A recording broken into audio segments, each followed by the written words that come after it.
आप सभी को प्रेज द लॉर्ड, जय मसीह की।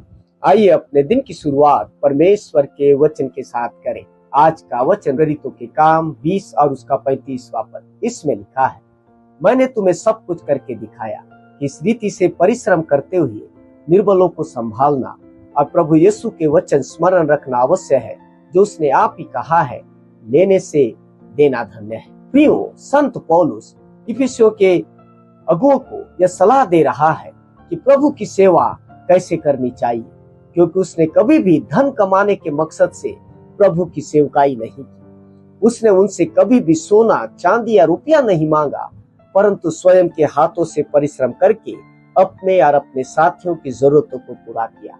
संत पौलुस यह सब बातें इसलिए कह रहा है क्योंकि उसका पेशा तंबू बनाने का था और वह स्वेच्छा से, बिना किसी लालच या धन प्राप्ति की इच्छा से मसीह यीशु के सुसमाचार की सेवा कर रहा था।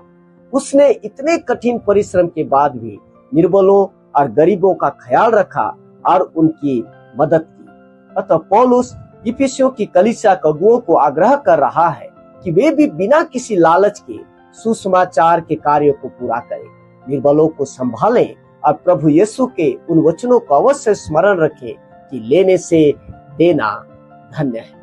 प्रिय भाइयों और बहनों, हम हमारे प्रभु यीशु का अनुग्रह जानते हैं कि वो धनी होकर भी हमारे लिए कंगाल बन गया, ताकि उसके कंगाल हो जाने से हम धनी हो जाएं। संत पौलुस ने प्रभु यीशु का अनुसरण किया और बिना किसी स्वार्थ के प्रभु की सेवकाई को पूरा किया। परंतु आज हमारी कलीसियाई सेवाओं में वह निस्वार्थ भावना नहीं दिखती।